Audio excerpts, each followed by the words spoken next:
여야 의원들의 뜨거운 정치 토론 여의도 펀치 시간입니다. 더불어민주당 박성준 의원, 국민의힘 박수영 의원 두 분 나오셨습니다. 네, 안녕하세요. 반갑습니다. 네. 네, 여의도 펀치 오늘의 첫 번째 주제어부터 보고 오겠습니다. 네, 조국입니다. 조국 전 법무장관의 회고록이 정치권의 나비 효과를 불러왔습니다. 여당 대표는 이를 계기로 고개를 숙였고요. 야당은 진정성이 없다고 일축하고 있는 상황입니다. 대선을 앞둔 지금 이른바 조국의 시간이 다시 찾아온 걸까요? 얘기 나눠보도록 하겠습니다.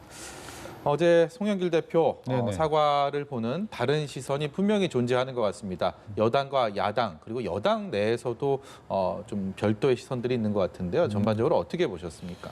일단은 송영길 대표께서 이제 민심 경청을 했습니다. 예. 그 가운데 이제 국민과 청년들의 마음을 헤아리지 못한 점에 대해서 이제 사과 말씀드렸고, 이제 조국의 시간이라고 하는 부분, 억울함이라든가 그 분노라든가 그런 부분에 대해서는 충분히 우리가 수용을 하지만 다시 우리가 한 발자국 나가기 위해서는 미래로 가야 된다. 그것이 이제 국민의 시간이다. 이렇게 송영길 대표도 얘기했고 아마 우리 당의 많은 분들도 그렇게 생각을 하고 있다고 생각합니다. 국민의힘에서는 영혼 없는 사과라고 얘기를 했습니다. 네. 늦었지만은 저는 용기 있는 사과였다 이렇게 생각을 합니다. 다만 이제 이런 사과를 하게 되면 친문으로부터 상당히 공격을 받을 것이 예상이 됐고 실제로 또 사과한 이후에 사퇴하라 이런 댓글도 많이 붙었다고 합니다. 예. 그런 걸 이제 염두에 두다 보니까 사과를 하는데 좀 명쾌하거나 이렇지 않고 좀 사족이 많았다 이런 생각이 듭니다. 예를 들면은 쪽으로는 문제가 없지만 이라든지 이런 단서를 다른 부분들 때문에 진정성이 좀 의심받지 않았나 싶은 생각이 있고요. 그다음에 민주당과 조 전 장관이 이제는 각자의 길 가야 된다 이런 말씀을 하셨는데 예. 아주 의미심장한 얘기 아니었나 이런 생각이 듭니다.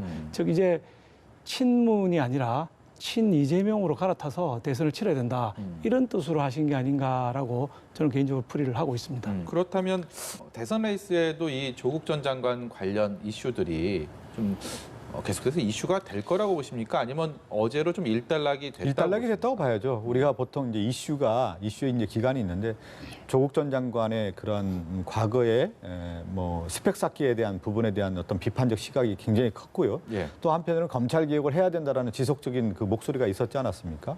제 생각에는 조국 전 장관 관련된 이슈는 살아있더라고 하더라도 그 영향력 면에서는 좀 잠재되는 쪽으로 가지 않겠느냐. 그리고 그것이 일단락해야만 또 민주당도 그렇고 또 조국 전 장관을 사랑하는 분들도 한 발자국 나갈 수 있다라고 생각합니다. 어제 송 대표 기자회견 과정에서 동일한 수사의 잣대를 들이대야 된다, 적용해야 한다면서 윤석열 전 검찰총장이 소환이 됐고요. 이것이 또 하필이면 윤석열 전 총장이 최근에 이제 정치인으로서의 또 기지개를 켜고 있는 상황과 맞물리면서 더 많은 관심을 받게 된 상황입니다. 국민의힘에서도 여러 가지 셈법 속에서 좀 지켜보고 있는 상황인데요. 전반적으로 어떻게 평가하십니까? 바로 이런 점 때문에 사과의 진정성이 의심을 받고 있는 것이거든요.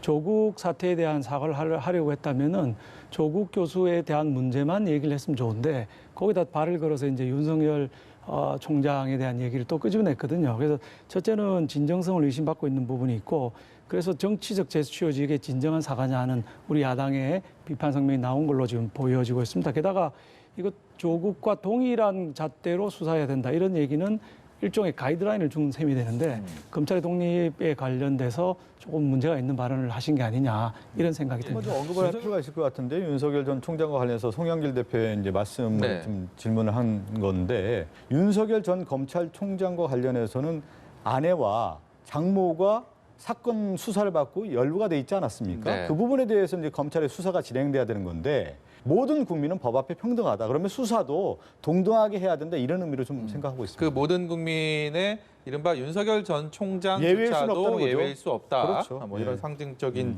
표현이었다라는 것이고요. 예, 법 앞에 평등이야 당연한 얘기고요. 누구라도 법 앞에 평등이고 윤석열 총장 관련된 사건이 있다면은 검찰에서 수사를 해야 되는 것인데 다른 사건들도 수사 안 되고 있는 것들 많거든요. 예. 울산시장 선거 사건에 이제 월성 원전 비리 사건이라든지 등등이 있는데 그런 사건은 전혀 언급하지 않고 윤석열 총장만 딱 집어서 했다는 것은 정치적인 의도가 있는 것으로 볼 수가 있죠. 법 앞에 평등이야 당연히 해야 된다고 생각합니다. 예. 오늘 민주당에서 윤석열 전 총장이 국민을 우롱하고 있고 네. 만천하에 드러날 신기루다 이런 표현을 했거든요. 최근 윤석열 전 총장이 어떤 정치 행보를 공개하고 있는 이 부분에 대한 민주당의 평가인 것 같은데요. 네, 아니 이런 거죠. 지금 이제 윤석열 전 총장이 이제 대권 후보로 좀 거론되고 있지 않습니까? 예. 그러면 이제 과거의 검찰총장의 이력도 한번 좀 살펴볼 필요가 있어요. 현직에 있었던 윤석열 검찰총장은 아내도 그렇고 장모도 이런 사건이 있다고 하면은 도의적 책임을 지고 사퇴하는 게 마땅한데 그렇지 않았다는 부분도 한번 지적할 필요가 있고요. 윤석열 전 총장이 검찰총장이면 과거의 검찰의 수사에 대해서 이런 문제를 제기한다는 것은 자기가 몸담았던 검찰이 신뢰할 수 없다 또 이렇게 얘기가 되는 것이거든요. 예. 자기 모순에 빠졌다 이렇게 생각하고 있습니다. 네. 국민의힘에서는 윤석열 전 총장 최근에 있다는 정치 행보 그리고 국민의힘 입당 가능성이 한층 높아졌다는 이런 분위기에 대해서 어떻게 평가를 하고 계십니까? 예, 최근에 이제 행보를 많이 하고 계시죠. 우리 당 의원들도 많이 만났고, 그다음에 우리 당에 가까운 분들하고 계속 지금 행보를 하시면서 공개를 하고 계시거든요. 예. 이미 정치 행보에 들어갔다고 보고 있고, 언론이 예상하는 것보다 훨씬 더 빠른 시기에 우리 당에 입당할 것이다 이렇게 생각이 들고, 우리 당 의원들 만났을 때 좌고우면하지 않는 게 내 성격이다 이런 말씀을 하셨다고 들었습니다. 예. 그런 걸로 봐서 언론 예상보다는 훨씬 빨리 우리 당에 입당해서 대선전이 벌어지지 않겠느냐 이렇게 예상을 하고 있습니다. 네. 조국 전 장관부터 윤석열 전 총장까지 최근 정치권에서 가장 많은 조명을 받고 있는 두 인물에 대한 얘기를 나눠봤고요. 이번에는 두 번째 여의도 펀치 주제어로 넘어가 보도록 하겠습니다.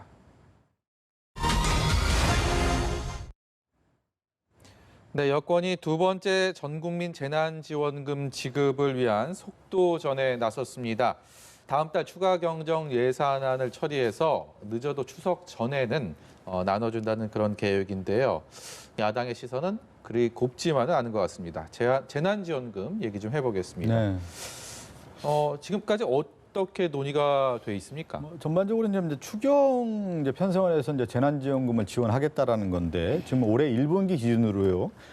지난 2020년 1분기보다 한 19조 원이 더 거치는 국세 수입이 있었습니다. 예. 코로나19의 전 세계의 그 큰 기류는 뭐냐면 정부가 나서서 확장적 재정 정책을 하는 겁니다. 그래서 실제 소비를 좀 활성화시키고 국내 경기를 활성화하겠다라는 정책으로 더 가고 있는 건데 국내 경기에 이제 활성화를 하겠다라는 취지에서 저는 나온 것으로 알고 있습니다. 정부 곳간에는 충분하냐, 문제가 없느냐 항상 따라붙는 질문인데 네네. 이 부분은 어떻습니까? 지금 말씀드린 것처럼 1분기 국세 수입이 한 19조 원 정도 되기 때문에 네. 그러한 것을 다 고려하고 저는 이 국세의 그 재정 규모를 떠나서 지금 우리나라 상황이 긴급한 상황이다. 그럼 긴급한 상황일 경우에는 어떻게 되냐면 사회 약자라든가 어려움에 있는 분들에게는 확장적 재정 정책을 통해서 바로 이분들이 회복할 수 있는 환경을 만들어주는 게 정부의 역할이거든요. 예. 지금 쟁점이 될 만한 부분은 재난지원금 지급이 아닌 그 앞에 있는 전 국민이 대상이 된다. 이 부분에 대해서는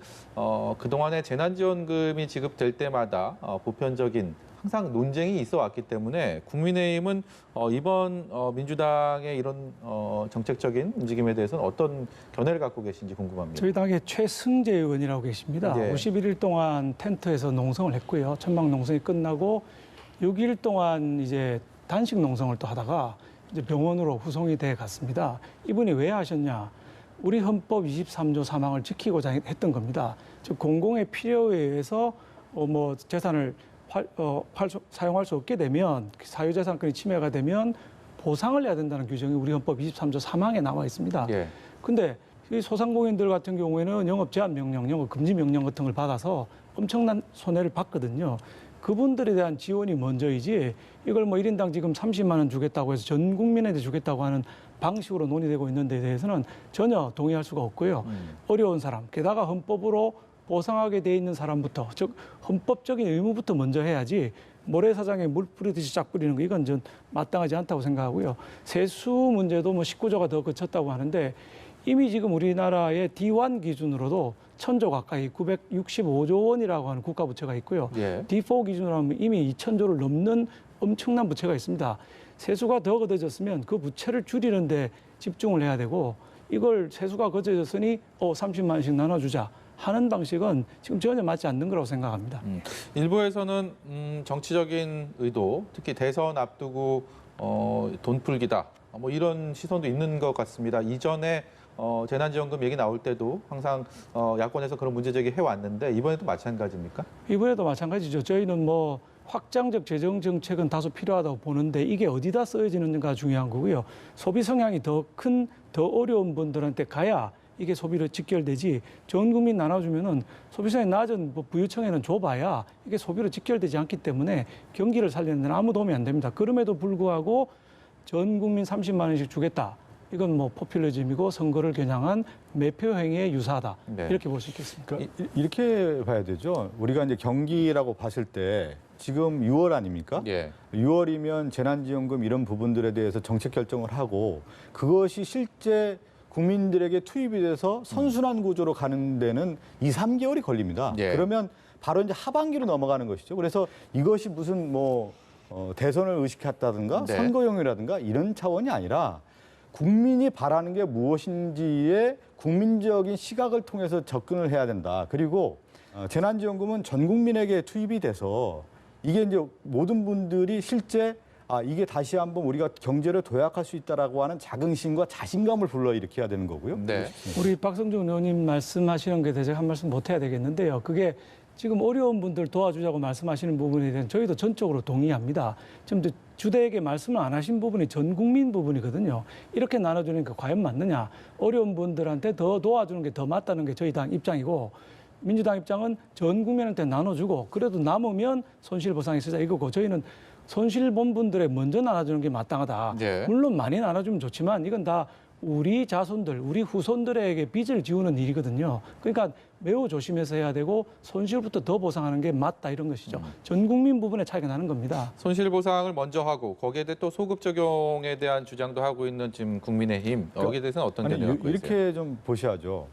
그러면 이제 코로나19의 이제 손해라든가 어려움이라든가 이런 분들이 어떤 특정한 분들이 아니지 않습니까? 지금 보면은 어려움이 더 있는 분들에게는 맞춤형 복지라는 측면에서 손실 보상으로 접근을 하는 것이 지금의 이제 정책적 차원에서 맞는 것이지 한 특수한 분야로만 접근해서는 실질적인 어떤 효과가 낮을 수밖에 없다. 이렇게 주장하고 싶습니다. 추경안 처리도 그렇고요. 이 손실보상에 대한 소급 적용 이 문제를 국회에서 여야가 머리를 맞대고 좀 네네. 협의를 통해서 합의점을 충분히 찾을 여지는 있다고 보시는 겁니까? 두 분께 차례를. 그게 이제 거의 예. 가서 우리 이제 상임위에서 법안 심사 소위가 열릴 뻔했는데 예. 그 점에 이제 민주당에서 불참을 선언하고 네. 그리고 전 국민 재난지원금이라는 걸 돌아간 겁니다. 사실은 손실 보상부터 먼저 하고 그 다음에 이게 가야 되는데 그 논의 자체가 지금 진행이 안 되고 있는 상황이고 그것 때문에 우리 최성재 의원이 51일이나 천막농성을 한 것입니다. 우리 재정이라는 게 뭐 화수분이 아니지 않습니까? 예. 무조건 줄 수는 없다고 생각합니다.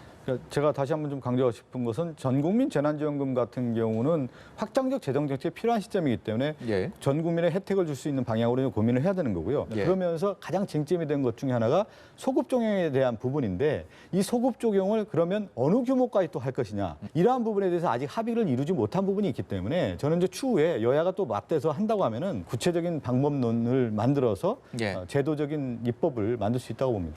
이 대상이나 시기 두 가지 측면에서는 네. 어느 정도 이제 윤곽이 나오는 것 같은데 이 방식을 놓고서요. 네.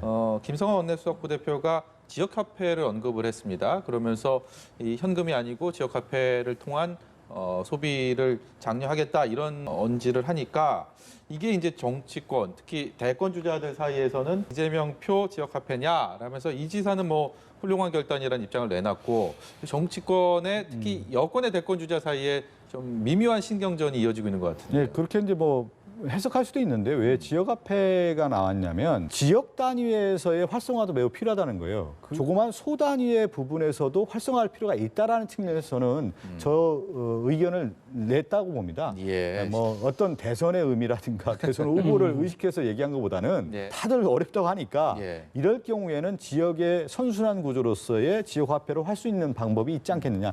하나의 어떤 방법론을 제시했다고 봅니다.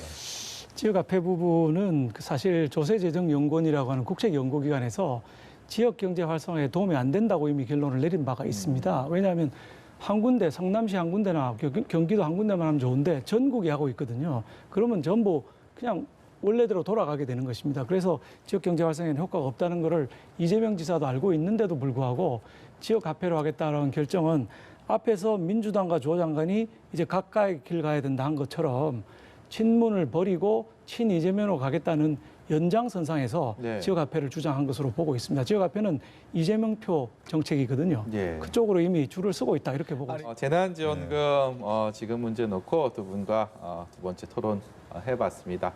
오늘 말씀 여기까지 듣도록 네네. 하겠습니다. 지금까지 더불어민주당의 박성준 의원, 국민의힘 박수영 의원이었습니다. 고맙습니다. 감사합니다. 감사합니다.